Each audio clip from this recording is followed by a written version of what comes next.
So I'll be talking about ground state wave function. And of course, to express a state in terms of a wave function, you need to specify a basis. You need to choose choose the basis wisely. In this case, let's work with the sigma x basis. It turns out you can use sigma sigma z basis. It's going to look more or less the same, but doesn't really matter. Right. So first of all, you notice that this AV term is just a bunch of sigma xz, right? It's so the 4 spins around each vertex, you want them to be +1. What that means, well, in the sigma z x basis, each term is either +1 or -1. So you multiply a bunch of plus -1 together and get +1.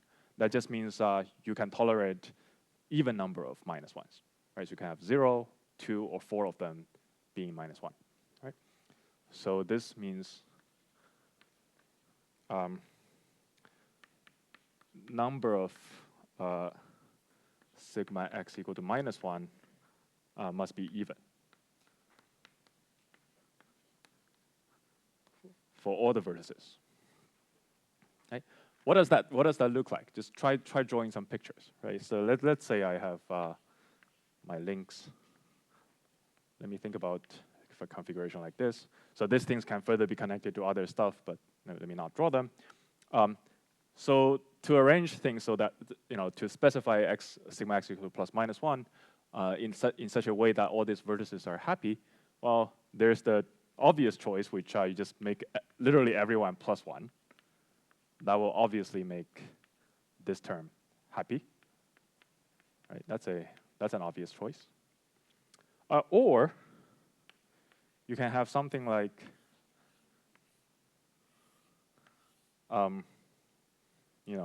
this guy being minus, this guy being minus, this guy being minus, minus, minus, minus, minus, minus, and other terms plus. Right, and just drawing some example. You can check that at every vertex, let's say this guy is also plus. Then you can check that at every vertex I have even number of minus links. Yes? Yeah, sorry. So plus means sigma x equal to +1. Minus means -1. Yeah. It means I'm talking about this guy. This means I'm talking about this guy. Yeah, if you like, this is up plus down. This is up minus down in the usual basis. Yeah. That's what I mean by sigma x basis. Yes, thanks for clarifying. Right? I mean, you could have chosen z basis. It's going to work more or less the same. Yeah. Okay. So now if you stare at this, you realize the pattern is that if I just label out this links with minus signs more clearly, the pattern is that they form closed loops.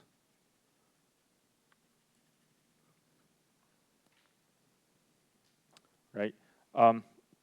In fact, this rule that every vertex has even number of minus sign means that the links with minus sign must form closed loop. It means every time you get in, you need another link to get out. Right?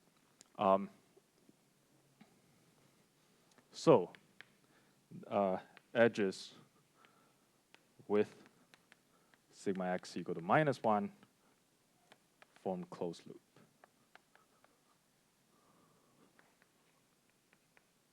That means no endpoints. Right? Because if you have an endpoint, it means for that particular point, you have either 1 or 3 number of edges getting in. Right? That violates the rule. Turns out that's the crucial observation here. Okay? Is there any question about that? Right. So it's a simple observation. Okay. And also, you can see that as long as you satisfy this rule, right? As long as you start from, let's say, imagine a background where every spin is pointing sigma x equal to plus 1, and then you draw a bunch of closed loops, and on that closed loop, you change all the link variables to sigma x equal to -1. All such configuration will make all these AV terms happy. Right? So for this AV term, all such closed loop configurations are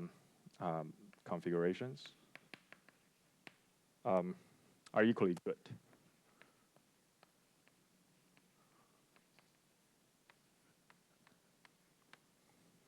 Okay. So that's for the vertex terms. Now let's think about the plaquette terms. What do they do, right? The thing is, each configuration itself is not going to be a eigenstate of the plaquette term, right? Because these are sigma x eigenstate, and plaquette term involves a bunch of sigma z's, right? So obviously, the plaquette term acting on these guys will not leave them invariant. But what does the plaquette term do in this picture? Well, let me remind you, the plaquette term looks like this, right? It involves sigma z acting on a square, right? But in the sigma x spaces, what the sigma z does is to flip the sign of the sigma x from +1 to -1, -1 to +1, right? So let's say start from this figure. If I act on this plaquette, let's call this plaquette, let's label them A, B, C, D, if you like, okay?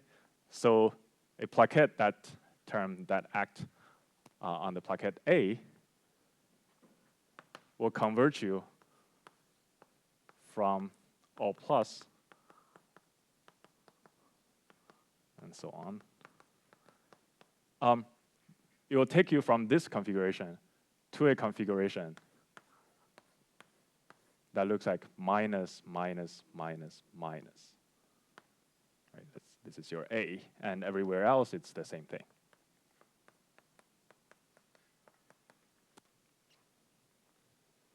Right? So it does preserve this this constraint that all this minus sigma x equal to -1 form closed loops, but it's gonna make you fluctuate between different loop configuration. Right? You start from one loop configuration, you act with this BP term, it gets you another loop configuration. Okay?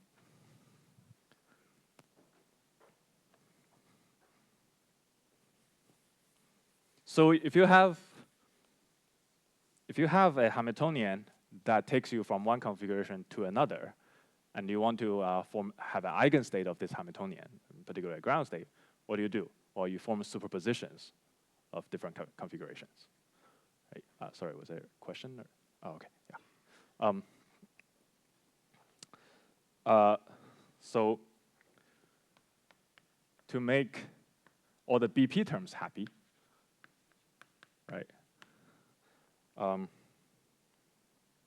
For all the P's, we form superpositions of the loop configurations. Namely, my ground state should look like something like this. So you start from a configuration that's boring. Let's say all spins, all the sigma x are plus. And then you draw some loop configuration where on this configuration you have sigma x equal to minus. You draw another one,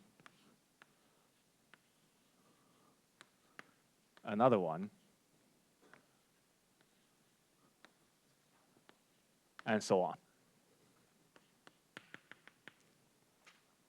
The claim is that this particular superposition make everyone happy. Right? First of all, these are all closed loop configurations. So as I just explained, all the AV terms are going to be happy on them. Right? Second, what the BP term does, let's say the BP act on this guy. Right? For example, this is your P. And then after it acts on this guy, it takes you from here to here. And then if you act again, it takes you from here to here. So when you have this superposition, this BP is now happy. It is an eigenstate of this BP with eigenvalue +1. Right? That's what happens when the operator takes you from one configuration to the other. The eigenstate will be the superposition of the two. Yes?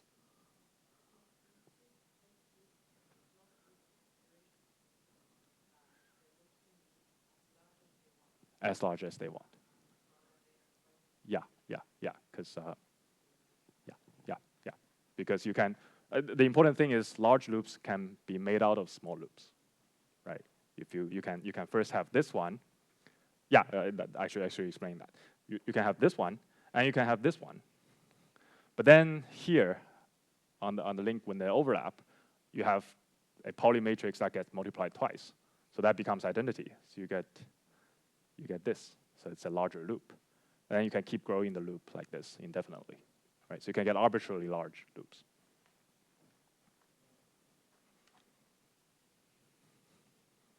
Okay? So the ground state wave function is basically a superposition, a sum over loop configurations. So I'll label the loop configuration abstractly as C. Right? So this C is basically a loop configuration. Right? Literally on the square lattice, you can just keep drawing a bunch of closed loops. Doesn't matter how many of them, doesn't matter how big they are. Anything you can draw counts as one of them. Right? So this is a funny kind of wave function. Sometimes people call it a loop condensate.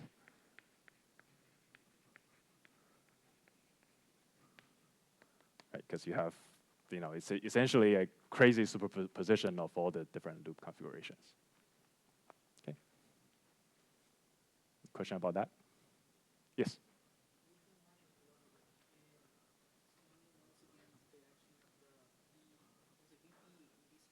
Yeah. Let me do it again. So let's just do one placket. Okay, just do one placket. On one placket, I can have two configurations. Like I can have plus, or I can have minus. Suppose let's say the AV term don't really discriminate between them, so they are all good. And then I know that the BP term acting, acting on this plus state. Okay, what does that do? Well, these are sigma x equal to +1. The BP term are a product of sigma z operators around them. So each sigma z flips the sigma x spin. So what this does is to make you minus. Right? Likewise, BP acting on this minus gives you plus. Now you want an eigenstate of BP. What do? Right? What you do is to say, now BP acting on the equal weight superposition of these two, minus. Well, BP acting on the first term gives you the second term, and acting on the second term gives you the first term. Therefore, it actually gives you exactly the same term, the same state, right? But this is the statement that this superposition is an eigenstate of BP with eigenvalue +1, right? So that, yeah. It's actually the, in case this doesn't look familiar, it's actually the same logic why up plus down is that an eigenstate of sigma x, right? Because sigma x flips up to down and down to up. To make an eigenstate, you make a superposition of that up and down with equal weight. Yes?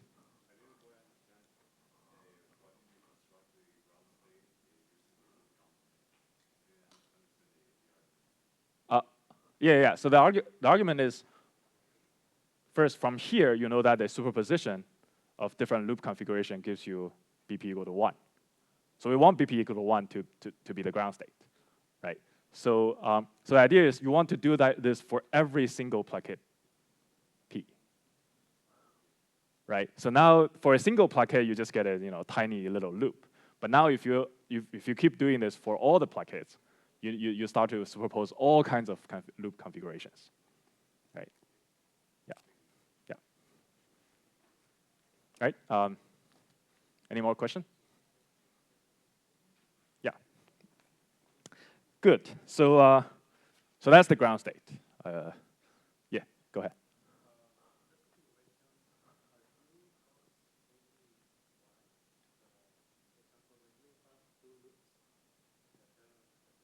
Yeah.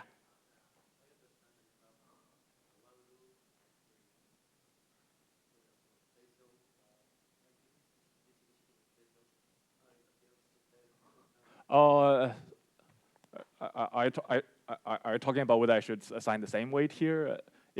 So the idea is, for example, starting from here, let's say this, I call this one, suppose this is a tiny plaquette P. I can act with P and then go to only this, right?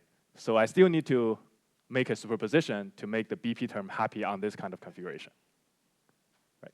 So if just keep repeating that logic, you realize that all different loop configurations should count equally. Yeah.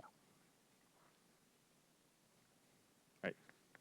So this is really a gigantic superposition, right? That's why it feels funny, but that is the reasonable solution. Yeah, because the number of loop configurations you can draw on the lattice is some exponentially large number, but you need that. Okay. Okay. So now this is the ground state. But then you can ask, okay, where does this fourfold degeneracy come from? Right? In this construction, it looks like I only constructed one ground state. Right? What's going on? Right? What's going on is that I lied a little bit. Right? So I claimed that you should add up all the different loop configurations to make the BP term happy, because by keep multiplying different BP terms, just this configuration I was drawing, right? This gives you this, so you can make this loop grow arbitrarily large. So you're almost generating all different kind of loop configurations. It turns out that's not quite true. Right? It's almost true. It's almost true. It's not quite true in the sense that this kind of loop configuration you can generate are called contractible loops. These are contractible.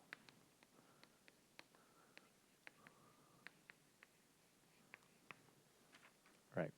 More precisely, in a more precise language, this kind of loop configuration you generated, you can view this loop as the boundary of a two-dimensional surface, right? Because you can keep doing this, right? You can multiply another one, and then this guy becomes this, and on the lattice it becomes very large. But it's going to be the boundary of some two-dimensional surface, right? But then we're on torus. Turns out there are loop configurations that's not the boundary of any two-dimensional surface. So on torus,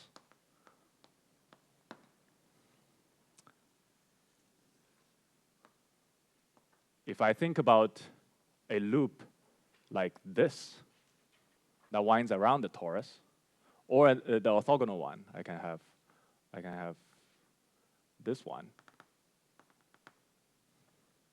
right? Or if I just draw it on my original lattice, let's say torus means that this boundary is identified with this boundary is identified with this boundary. So these two loop configurations are really like this loop versus this loop, right? These are the two loops. They are closed loops, right? There's no endpoint. But these two lines, you can just stare at it and see that cannot be viewed as the boundary of any two-dimensional surface, right? So basically, when I sum over different loop configurations, there is ambiguity of what do I do with these loops that are not the boundary of any two-dimensional surface, right? These are sometimes also called non-contractible loops.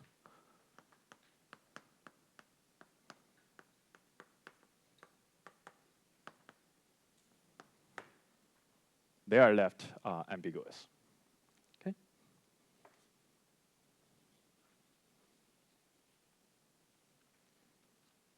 So this kind of loop configuration, where on this large loop, I can have a bunch of this sigma x equal to -1.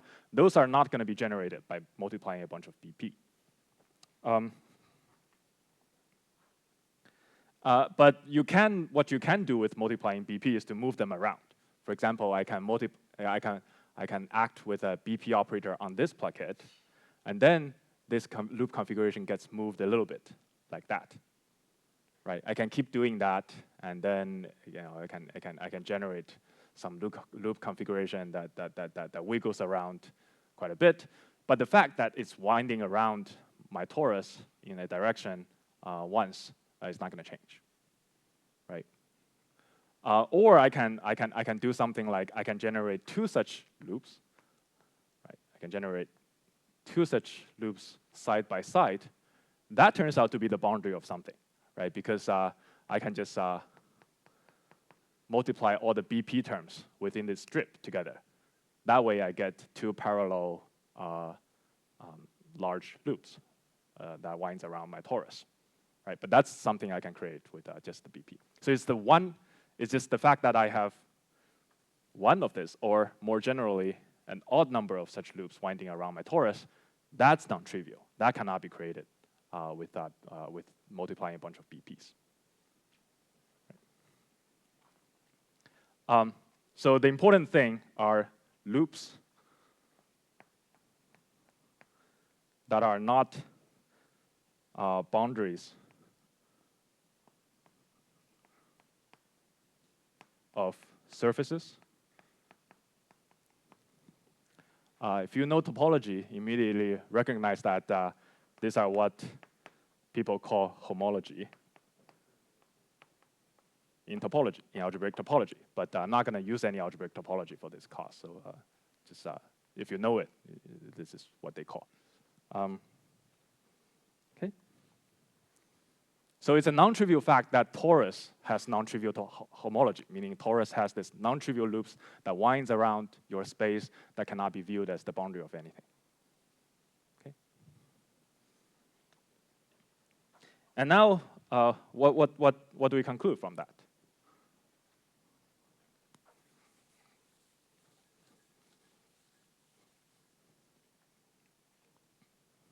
Well, we can now, for each configuration, I don't think I need this anymore. By now you remember what is AV, what is BP, right? Yeah, it's okay. We'll write it when we need it. Oh, by the way, yes. Someone asked me for reference if you want to read more. I think a good reference is just Kitai's original paper, almost 30 years ago. And if you just Google Tori code, you find actually a plethora of notes, lecture videos, and so on the internet. All of them are probably equally good. In fact, the subject is so well developed that you can even trust Wikipedia or ChatGPT. Like, just take your favorite source.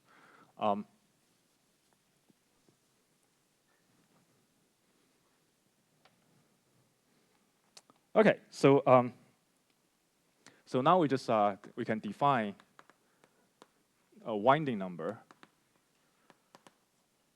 of loop configuration.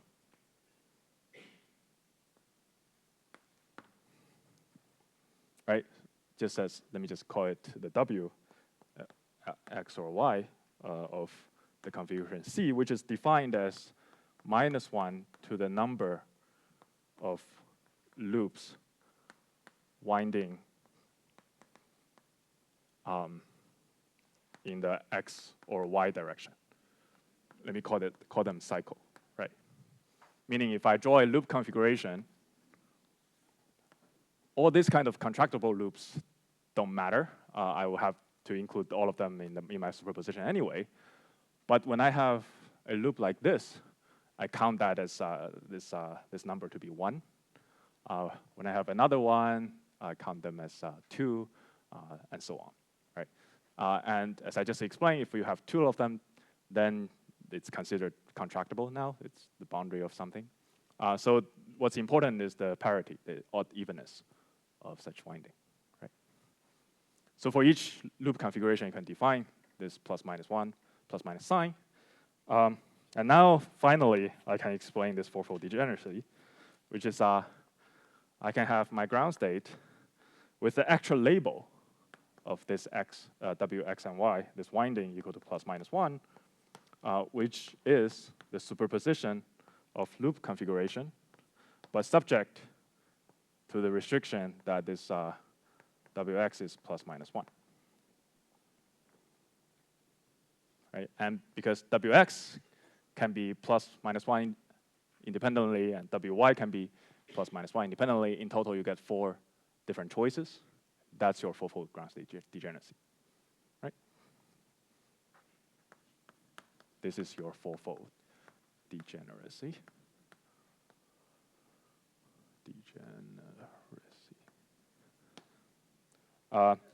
Yes?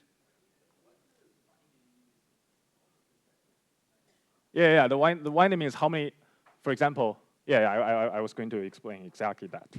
So as an example, this ground state with, let's say, wx equal to 1 and wy equal to minus 1 include superpositions like 1 loop traveling in my y direction. I can include things like there's 1 loop in the x direction, and then some contractible surfaces. I can also have 3 of them.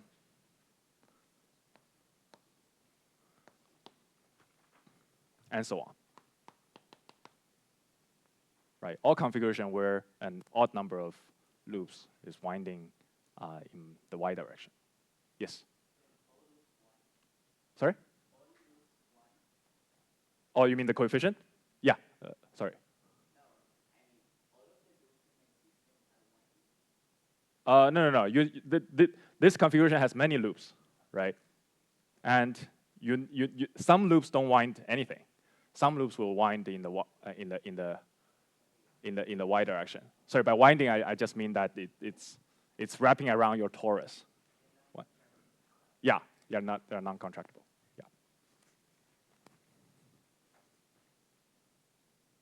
Right. Any more questions? Yeah. So this is the picture of this fourfold degeneracy, and you see that this is intimately connected to the fact that on the torus, you do have this non-trivial loops. That's this non-trivial homology. Right? They are not the boundary of any two-dimensional surface. Right? That fact is a non-trivial statement of the topology of torus. Right? For example, if I'm on the sphere, then on the sphere, it's easy to convince yourself that right, this is your sphere. Any closed loop is the boundary of a patch, right? So you don't have such winding, such a non-trivial winding configuration. And as a result, if you define this toric code on a sphere, you can show that the ground state is unique. Right? And more generally, what you can show is that if I'm on a more general Riemann surface to the more general 2D manifold. So if I think about a Riemann surface, basically 2D orientable manifolds, like 2D closed orientable manifolds with genus G.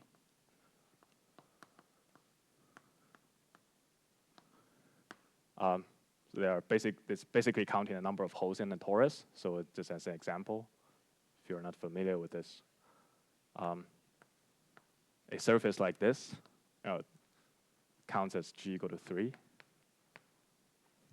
So a torus like this counts as G equal to 1. It's really just counting the number of holes.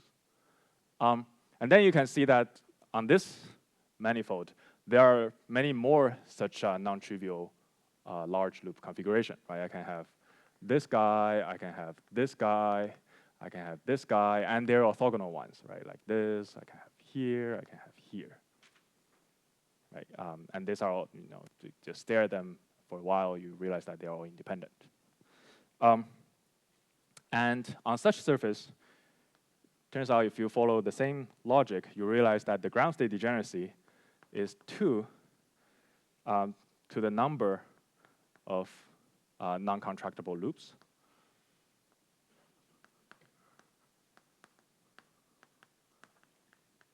Right? On a torus, the number of non-contractible loop is 2, so you get 4-fold degeneracy. But in general, what you end up getting is 2 to the 2G, or 4 to the G, where G is the genus of your space manifold. Okay. What's funny about this statement, of course, is that this number depends on your space topology. Right? That's the reason. Historically, that was actually the reason why this kind of states are called topological order. Right. Now, if you just pause for a while and just sink in and think about it, this is quite remarkable because we've been insisting on playing with local rules. Our Hamiltonian, our Hilbert space is local. It's a local tensor product. Our Hamiltonians are local. In fact, they are very local. Everything commutes with everything else. On first sight, it looks like the most boring kind of situation. Right? Yet somehow, when they organize into this ground state manifold, they know about something very global. Right? The topology of your space manifold is a very global thing. Right? So out of this local rule, you end up with some quantum many-body state that knows about the topology of your space. Right. So it's a very cool phenomenon. Yeah, go ahead.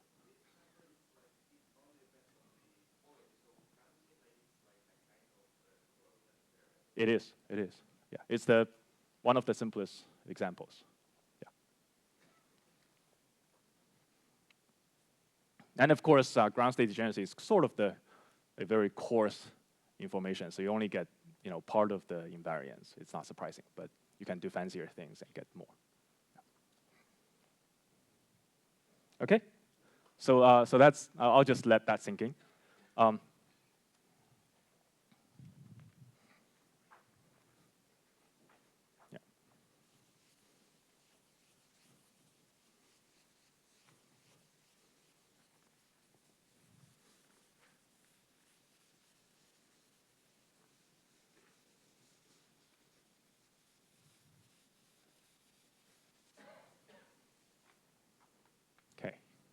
So the next thing is now we have this fourfold ground state subspace. Let's go back to torus. I mean, most of what I'm saying will be also applicable to higher genuses, but let's stick with the simplest scenario. So we get this fourfold degeneracy and effectively 2 qubits. The next natural question is what are the operators that's acting within this subspace, right? For example, what is the operator that measures how many windings I have, right? Is it even or odd? What is the operator that takes me from one winding configuration to another, right? What are these operators? So now let's talk about operators acting within this fourfold ground state subspace. It turns out these are what I'll call string operators.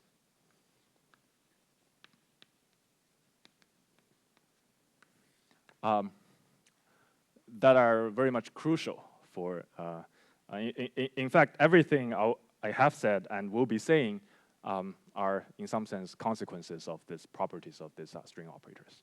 Right? Let's take a look at what they do. So first of all, let's try to use some operator to measure this wxy being plus minus 1, right? Whoa. What operator measures them? Right. They are measured by some operators that act on loops.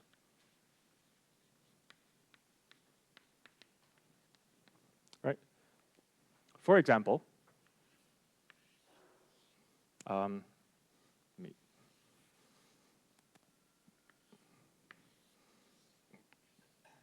so suppose this is my lattice. And let me take the product of all the sigma x operator in this kind of configuration.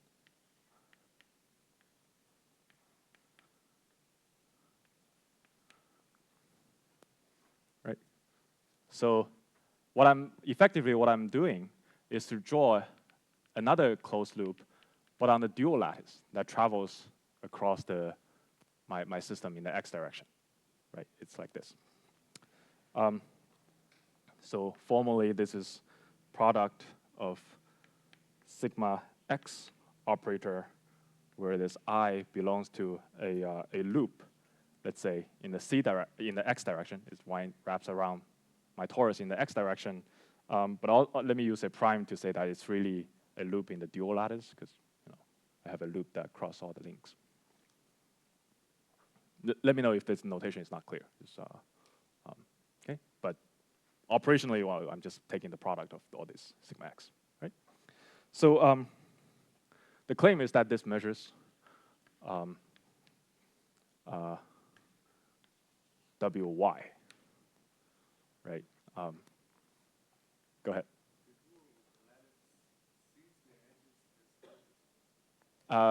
No, okay, sorry, yeah. What I mean by the dual lattice, yeah, okay. What I mean by the dual lattice is that you take the phase center as vertices, and then when you link to phase center, it crosses the edge of the original link, but there is a unique qubit there. Yeah. Right.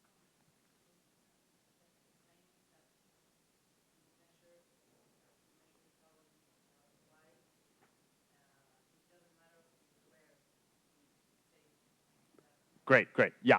The important thing is, as long as this is a large loop that wraps around in the x direction once, it doesn't even matter the topology. Yeah, that's actually where I'm getting next. So first of all, just this configuration works because if I have a wy, that means there is some loop, some large loop in the y direction with my sigma x equal to -1. There are odd number of them, right? And then you see that whenever you have such a loop, it has to cross this loop once. Well, okay, you can let this loop wiggle. For example, instead of having this, you can have something like this. Well, now it crosses this line 3 times. So you can play with this, and you can even add a contractible loop. It crosses this line twice. So the non-trivial statement is that whenever you have an odd number of winding in the y direction, it always intersects with this x loop odd number of times, right? And every time it intersects, this sigma, there's some sigma x that gets -1, and because it's odd number, so the total sign is going to be -1, right? So by measuring this loop operator, you measure this y winding. Okay. And just as the question raised,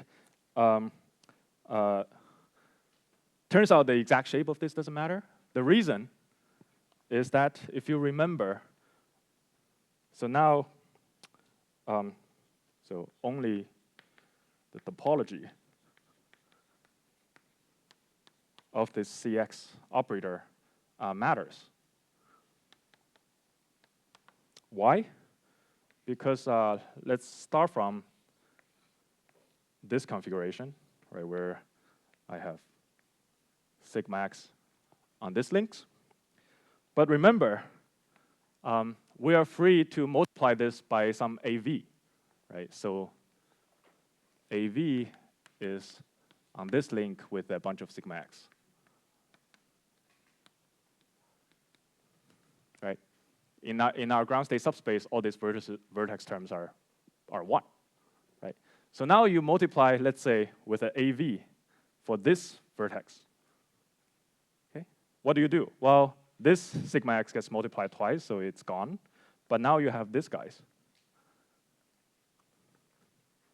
Now what is it? Well, draw it in the dual lattice, it will become obvious. Now it's something like this, this, this, this, and then that. What have you done? You have deformed your loop, right? So you can go from this to something like this. You can wiggle. You can even create some closed ones. Doesn't really matter, right?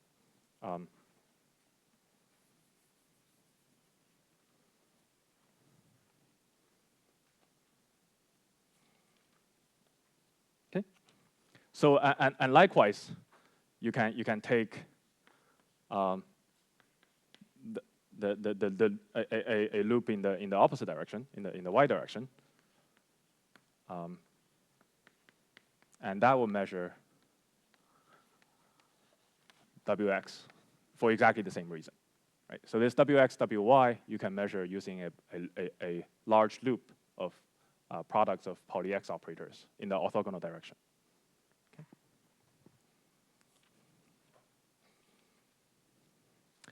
Now that's the operator that measures Wx and Wy. What about, okay, we should also have some operator that toggles between different values of Wx, Wy. For example, I should have an operator that takes me from Wx equal to +1 to Wx equal to -1, right? So what are these? So we can also flip between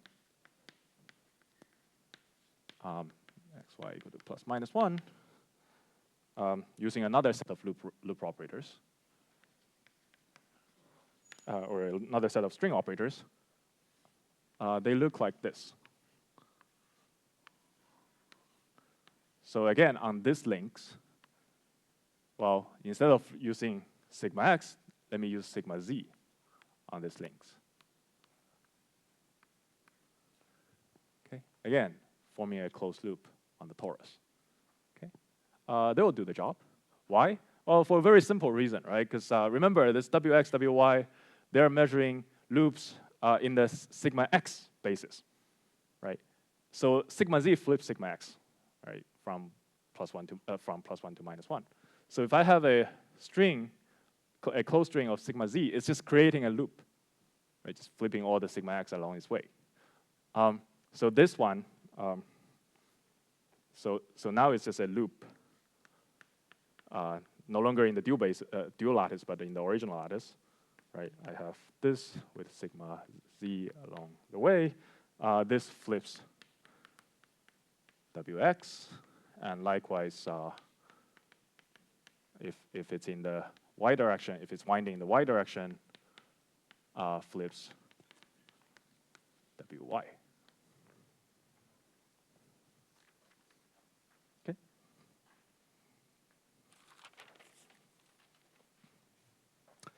So now let's use some notation. So we denote this. I think I want to call x1 as the product of cy.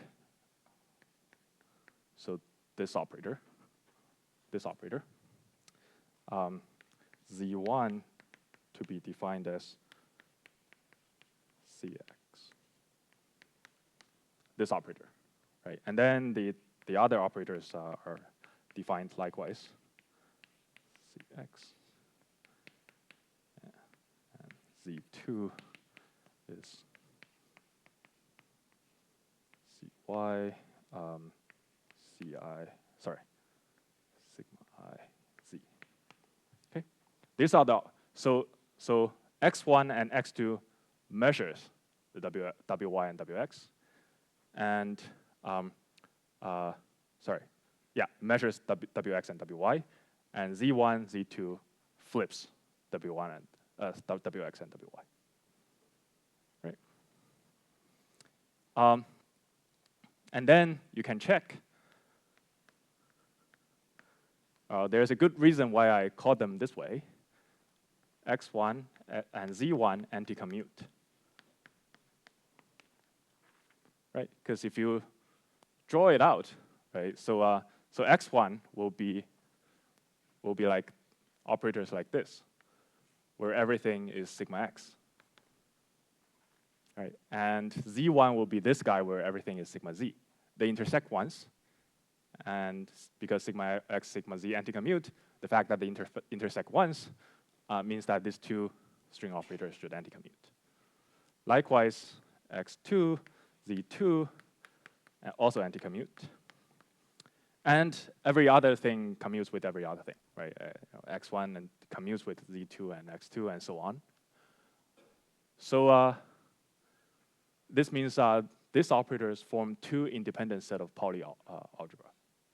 Right? If you stare at this looks like a Pauli operator.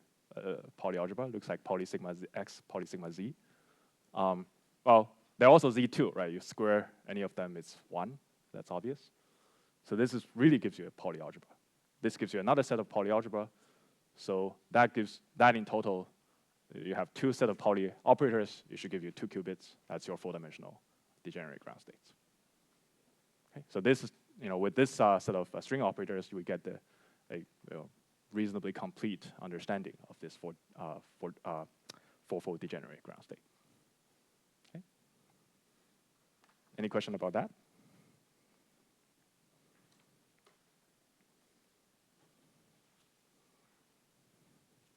So 2 sets of Pauli, which gives you 4-fold degeneracy. Okay. Yes? Oh, yeah. Let's take this too, right? So so x1 by definition is okay. I'm using the same wiggle to label things, which is terrible. So that x1 means this links, this edges, on every edge along this loop, it's sigma x.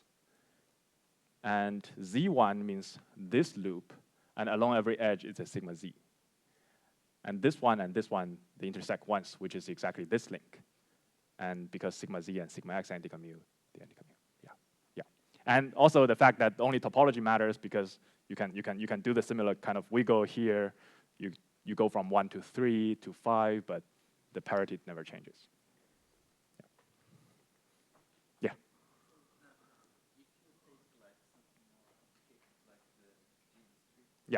Yeah. Yeah, you get more for Torical. You just get more copies of Pauli algebra. It turns out it's you get 2G copies of the Pauli algebra.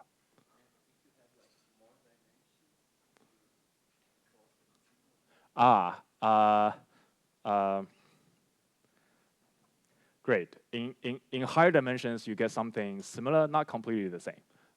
Essentially, you get,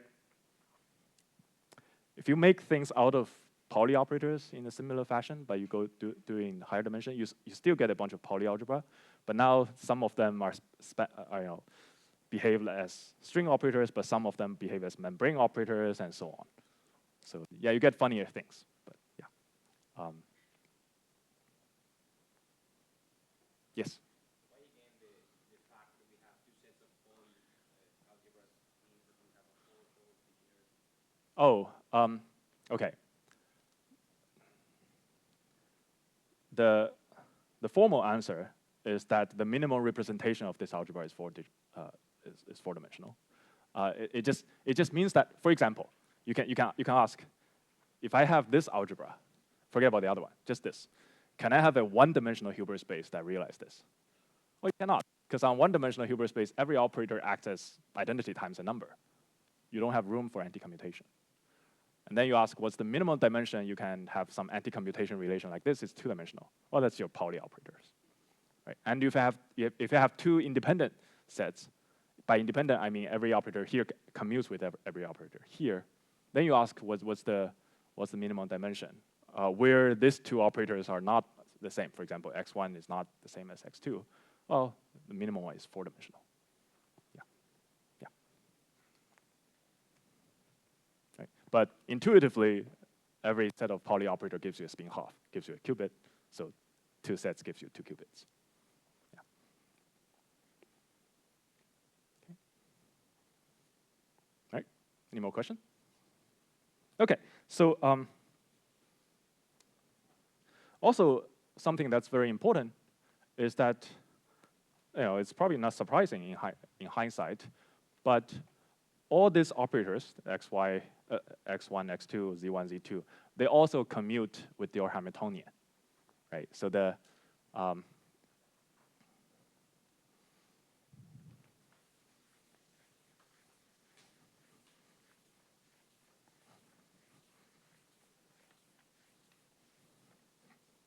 right. So turns out your Hamiltonian also commutes with these operators.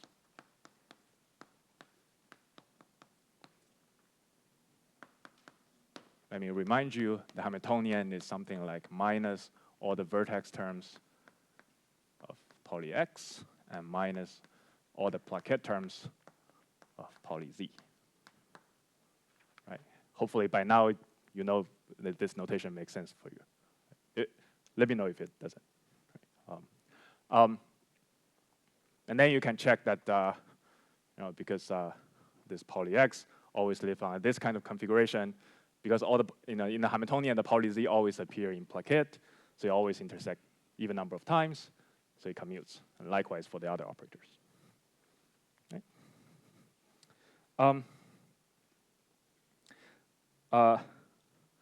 So these loop operators,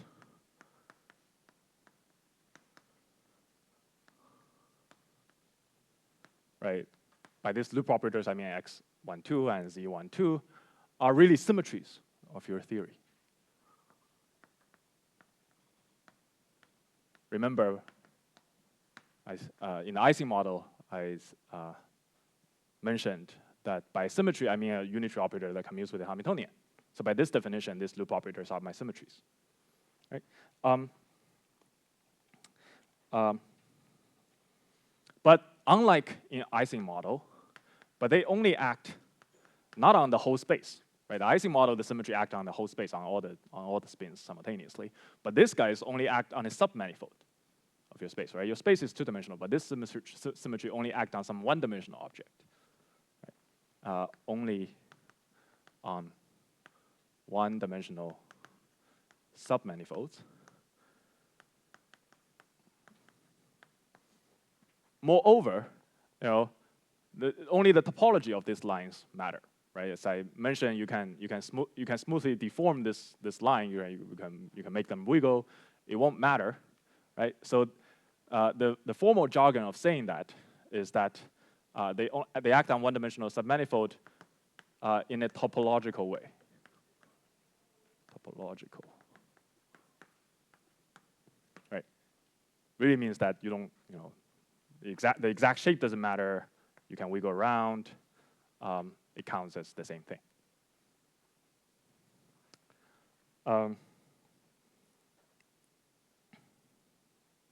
So symmetries like this have a name nowadays. So in particular, symmetries acting on a D minus P dimensional submanifold and acting topologically, meaning you can deform the shape of this submanifold smoothly without really changing anything. This is called a P-form symmetry.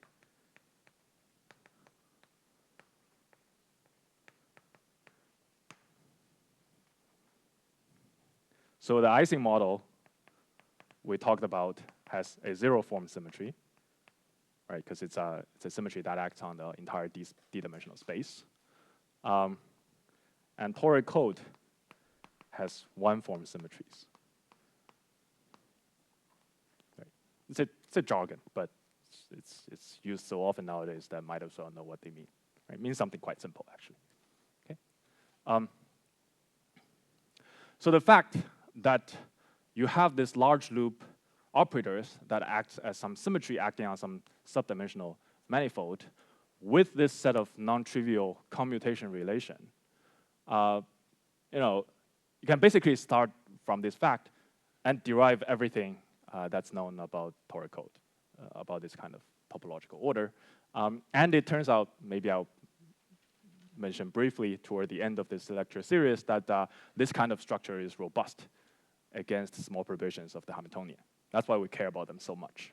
Right? They really mean something. They really characterize your phase of matter. But we're not there yet, so don't worry. Okay? Any question about that for now? Yeah, this is just terminology, but these are the real contents. Yes? So you can think of this like large system of qubits as like one big qubits that could be eigenstates of each. Yeah. So when I go to the ground state manifold, right, my original Hilbert space is huge, right? It's exponential in system size, but the ground state only has 4 of them. So when I go to the ground state, let's say maybe like cool to low enough temperature or something, right? Effectively, I'm having 2 effective qubits. Right? It's a 4-dimensional manifold. Well, if I have a qubit, I should have some Pauli operators acting within that qubit. These are my Pauli operators. But from the original system point of view, these are pretty weird operators. They act. You have to take the entire loop. That's the funny part. Yeah.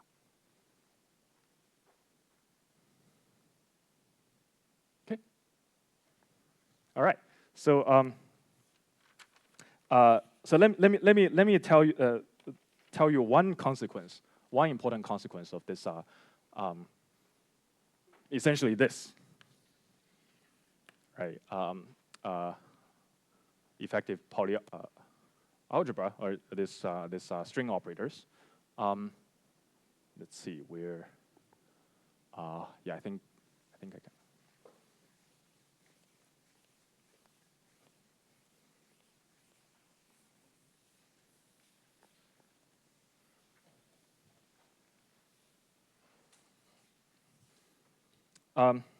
It's a theorem called.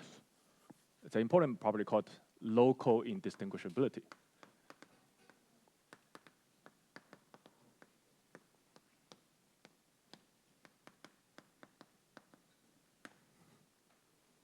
Right? You see that the 4 different ground states, as I discussed here, are measured by looking at the even oddness of this kind of large winding. So the difference feels very global. Right? It doesn't feel like some local difference. In fact, you can make that very precise in the following way. So all states in this ground state subspace, right? All these different windings and their arbitrary superpositions, right? This entire subspace look the same locally.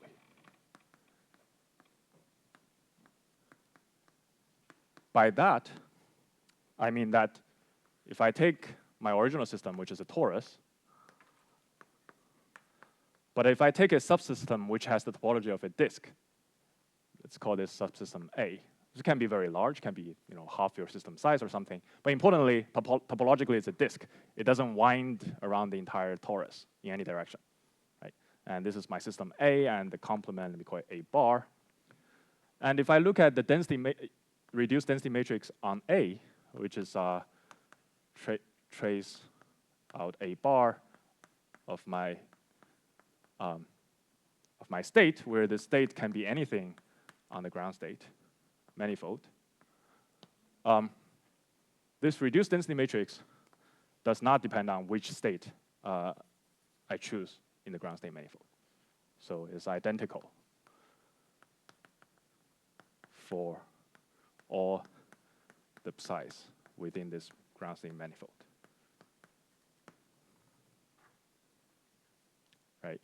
So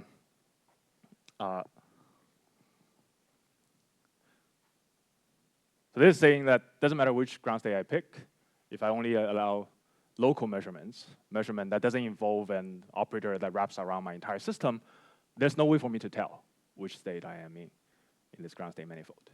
In fact, that's the basis of robust, what's called topological quantum memory, which is is something useful for quantum information processes like error correction. But we're not going to go there. Right?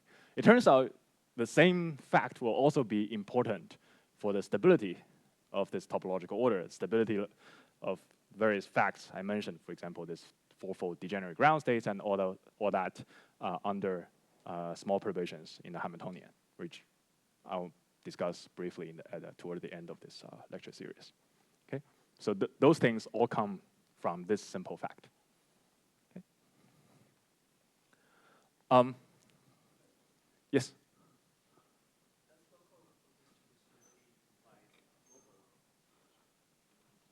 Oh, globally they are clearly distinct, right? Globally you can tell the difference by measuring one of these operators, right? So these are well-behaved Pauli operators. So if you have access to operators like this, you can obviously tell them apart, right?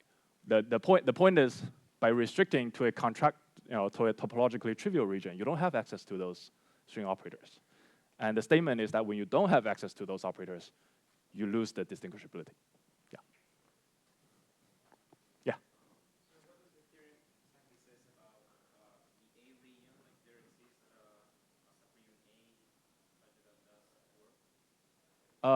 No, the statement is for any A that has the topology of a disk, this applies.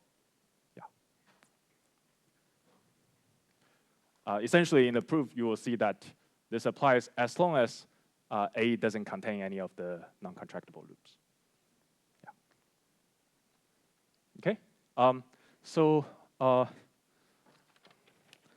probably don't have time to go through the full proof. So I'll sketch the proof and leave the details for your exercise, for your entertainment, let's say. So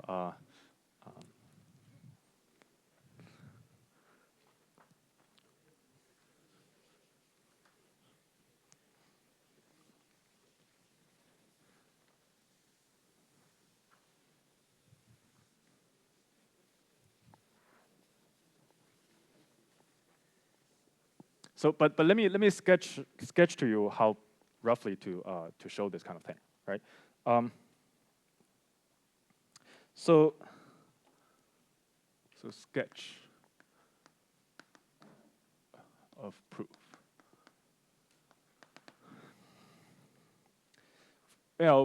Without really losing any generality, we can start from a particular state of this algebra. Let's pick a state. Let me see what did I pick. Oh, for example, we can pick a state that's the eigenstate of Z1 and Z2. It's like working with a qubit and start with spin up, spin down. It doesn't really matter. So let's start from the particular ground state, which is an eigenstate of Z1 with eigenvalue +1, and eigenstate of Z2 with eigenvalue +1. Right? This is allowed because Z1, Z2 commute. Right? It's fine. And then you can get all the other the orthogonal states by acting with x1 and x2. Right? Because this is just the same as what you do with 2 qubits. Right? So a general state, a general ground state will look like alpha omega plus beta x1 omega plus gamma x2 omega plus lambda x1 x2 omega. Right? That's your fourfold manifold. Right? So there are 4 superposition coefficients. But it actually suffices to look at a very simple case. Let's just do take a particular one of them. For example, omega plus x1 omega.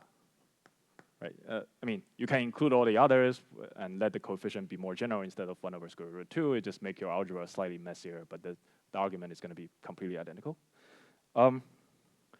What you want to show is that if you take this state and look at the reduced density matrix on that disk region A, right?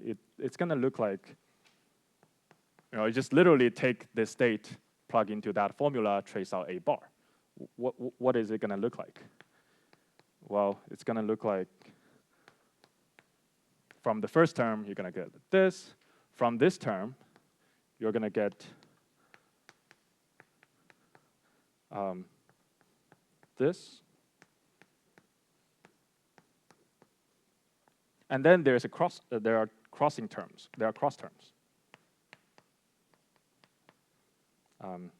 X1 omega omega plus omega omega x1. The terms like this, right? So the exercise that I leave for you is the following two facts. Let's see.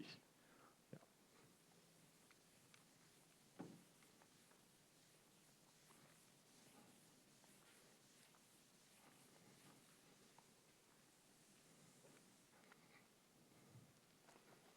So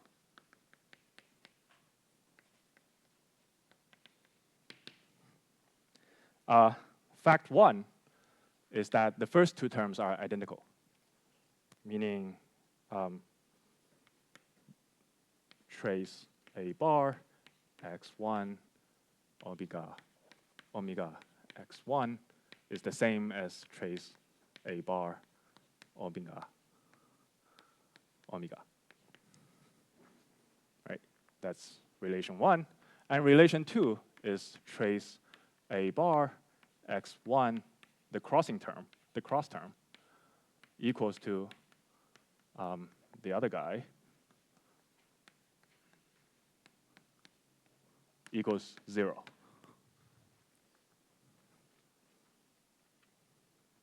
And the hint, let me just say, the hint is use the fact that x1, this loop for x1 is deformable, right? As I kept saying, only the topology matters, right? In particular, its location doesn't really matter. And the fact that x1 anti-commute with z1. Okay, just use this simple facts. You can show both lines. The first line is actually very easy. The second line takes a little bit more work.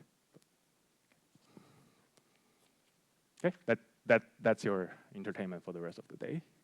But then, once you have these two, right, crossing term is 0, the first two terms are identical, what you see is that this is nothing but trace A bar omega omega, which is exactly the reduced density matrix for this omega state. And the fact that you are superposing different ground states don't matter. You get the identical reduced density matrix. Right? So this is the fact for Tori code. And again, it's some simple consequence of this effective Pauli algebra from the string operators. Also note, let's compare this to Ising model. Right? So compared to Ising model, where you also have a twofold ground state degeneracy, right? So there, the twofold ground state degeneracies are a span. So the ground state manifold is the span of all spins pointing up and all spins pointing down. You clearly do not have this property. Right? You can already see that just in this basis. All spin pointing up and all spin pointing down are locally distinguishable. In fact, it takes only 1 qubit to distinguish them. Right? You literally measure sigma z in 1 qubit. You can tell which one you are. Right? There is a weaker sense of local indistinguishability in the sense that there are 2 particular states that's locally indistinguishable. So this is not locally indistinguishable as a space. But 2 particular states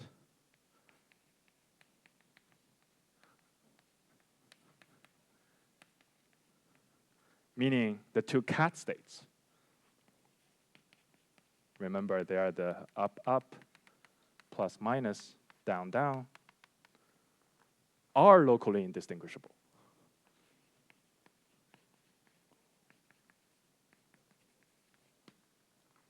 Because you can take any region, any subsystem, compute the reduced density matrix.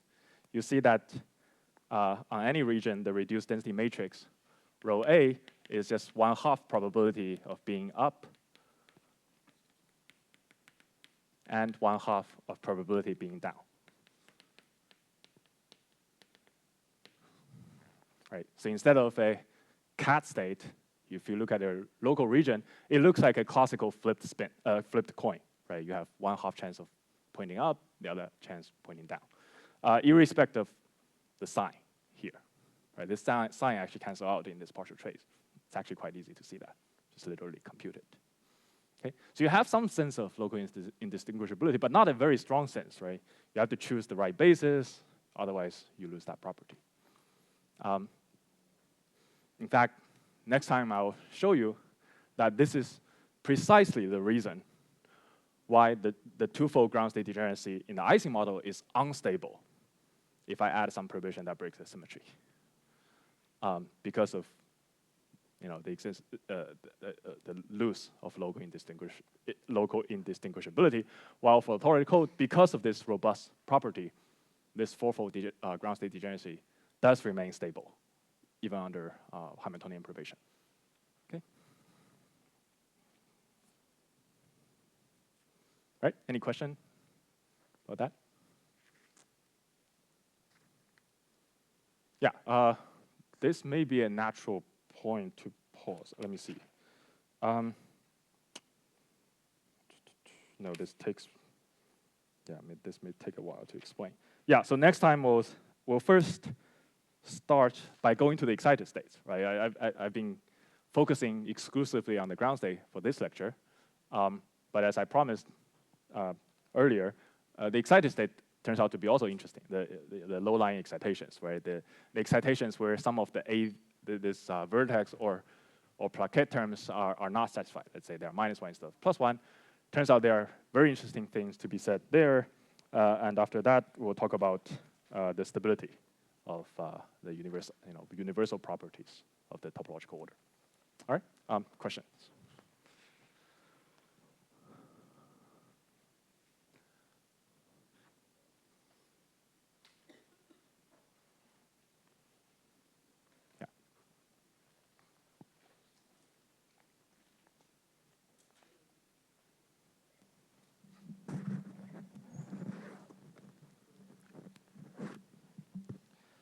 You said that the system is protected of small perturbations.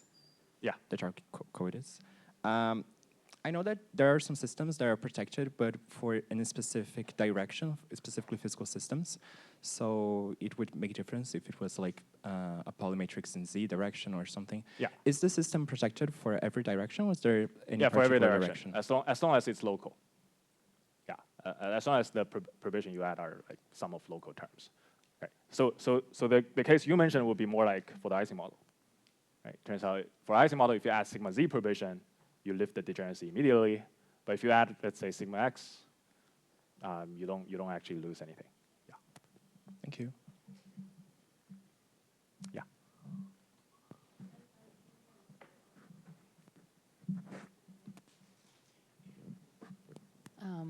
I think I don't quite understand what is the meaning of taking the trace of a bar? Yeah. Sorry. What I mean is, it's the same. Just think about. So because the Hilbert space factorizes, right? So it's Hilbert space on A tensor with Hilbert space on A bar, right? Just means all the spins in A bar. So when I say take partial trace on A bar, it really, because this has as, let's say take a basis that's some A bar alpha, where alpha runs from 1 to 2 to the whatever number of spins in A bar. This really just means sum over this alpha A bar alpha psi A bar alpha, right? This guy lives in the Hilbert space of A bar, while this guy lives in the Hilbert space of A tensor A bar. Yeah, this way you get a reduced density matrix on A. Right? Okay. Yeah, this is how you. The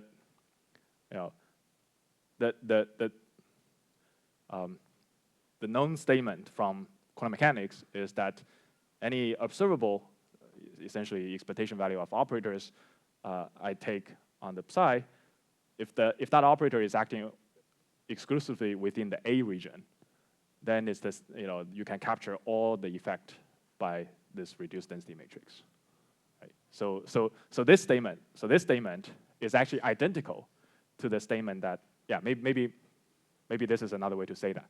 This theorem actually is identical to the theorem that for any operator that's acting exclusively within A, right? So it's acting only non-trivially on the A region, the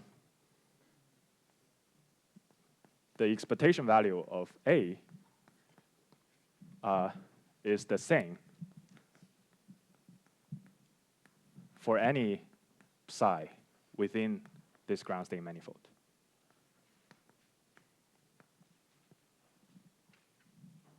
Meaning you measure any operator within region A, every state looks identical.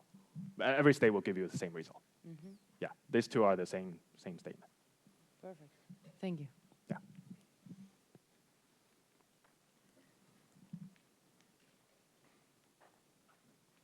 Yeah.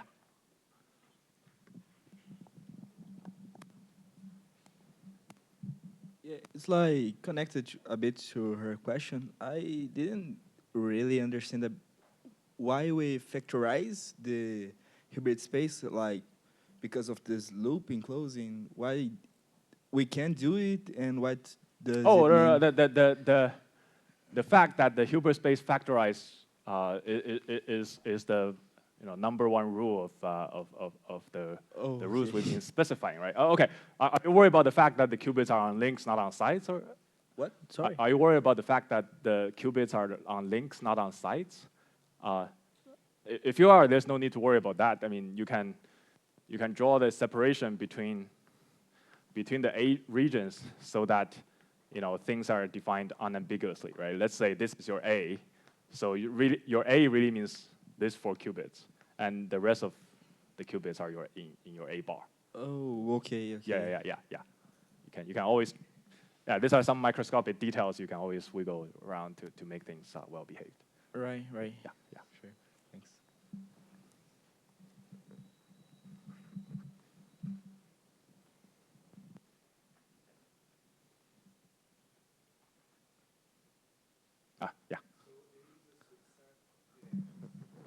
Yeah. A subset of the edges. Yeah. The statement is as long as it doesn't contain large loops like this. Can you take a piece in here and a piece far away? Oh, you can. I mean, I'm just doing it for the simple disk, but that proof generalizes quite easily to that situation. Okay. The only thing that matters is no large loop. Yeah.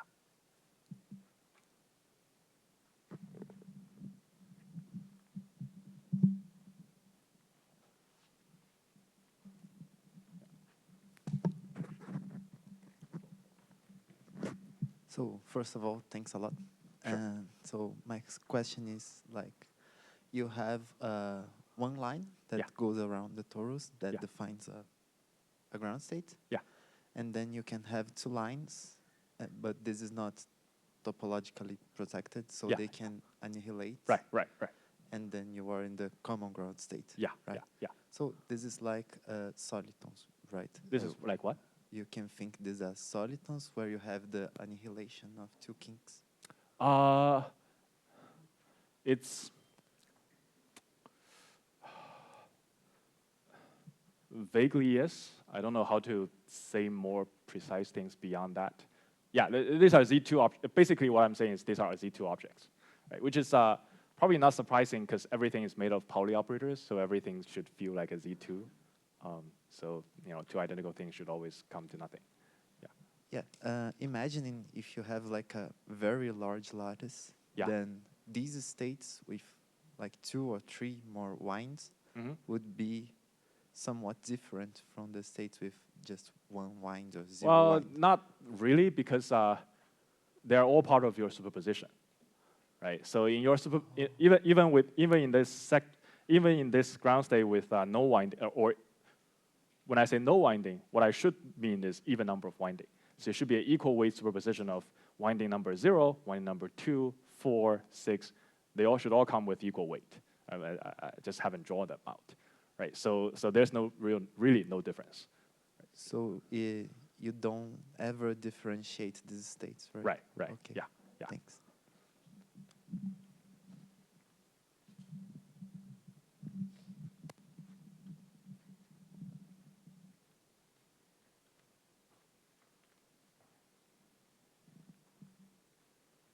No more question?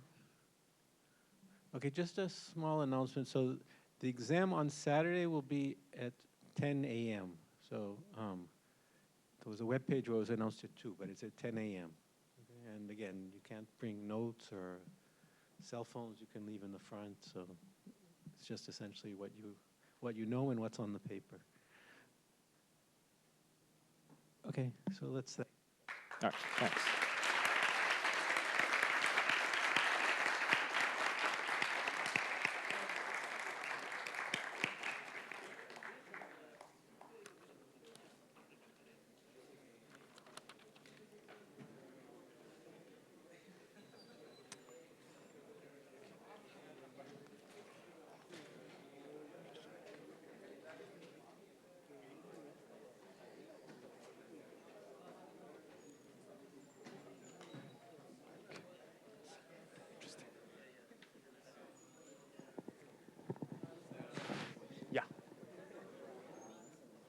Yeah. Yeah. So what I mean is this loop is on the, really strictly speaking, on the dual lattice, right? So it's not a loop like this. It's a loop like this, right? It's crossing the links, not literally along the links.